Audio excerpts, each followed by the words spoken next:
पुस्तक विज्ञान भैरव तंत्र अर्थात भैरव भैरवी संवाद अथवा शिव पार्वती संवाद। व्याख्याकार नंदलाल तसौर। प्रकाशक रणधीर प्रकाशन, रेलवे रोड, हरिद्वार। ग्रंथ की प्राचीनता लगभग 5000 साल प्राचीन। भैरवी के प्रश्न और भैरव के 112 समाधान अथवा धारणाएं अथवा ध्यान की विधि। धारणा नंबर 2।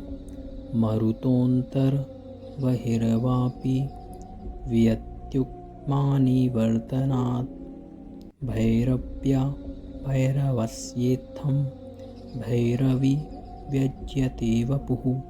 अर्थात इस श्लोक में भगवान भैरव इस मध्य स्थिति का वर्णन करते हुए भैरवी से कहते हैं कि हे भैरवी, इस प्राण और अपान का आधारभूत स्थान आंतर आकाश हृदय तथ्य बाह्य आकाश द्वादशांत, इन दोनों स्थानों से यह पवन पुनः लौटता है।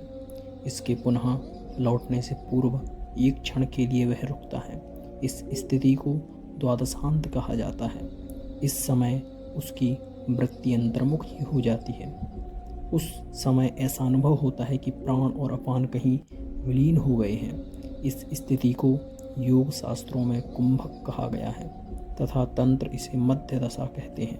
यह मध्य दशा एक क्षण के लिए ही होती है, किंतु अभ्यास द्वारा जब इस स्थिति का विकास किया जाता है तो भगवान भैरव का स्वरूप प्रकाशित हो जाता है, जो पराशक्ति भैरवी से अभिन्न रूप से विद्यमान रहते हैं।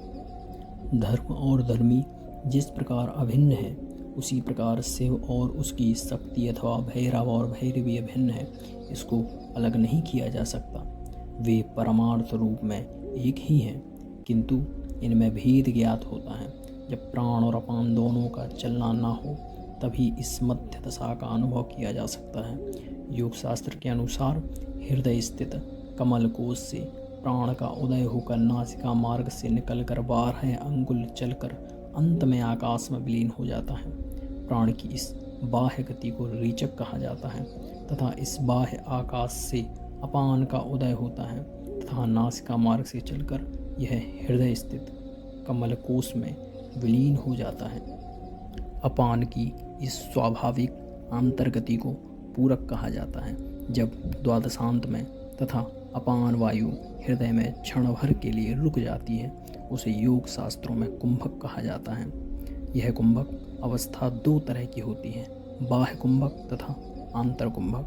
जब यह श्वास चलते चलते मध्य में ही किसी कारण से रुक जाती है तो इसे मध्य कुंभक कहते हैं। इन सभी रेचक कुंभक तथा पूरक अवस्थाओं का निरंतर ध्यान पूर्वक निरीक्षण करते रहने से योगी जीवन मृत्यु से मुक्त हो जाता है। पातंजल योग दर्शन में प्राणायाम की विधियां बताई गई हैं, किंतु उसमें कहा गया है कि आसन की सिद्धि होने पर श्वास प्रश्वास की गति का रुक जाना ही प्राणायाम है। यह अपने आप होता है।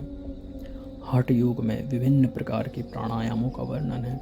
योग वासिष्ठ में भी प्राणों के निरोध के उपाय बताए गए हैं। इस प्रकार प्राणों का निरोध होने पर ही ईश्वरानुभूति होती है, किंतु तंत्र की विधि सहज योग की विधि है, जिससे प्राणों की गति को रोकना नहीं है, बल्कि जो स्वाभाविक रूप से चल रही है उसे देखते रहना मात्र है। इसी से प्राणों का स्पंदन रुक जाता है।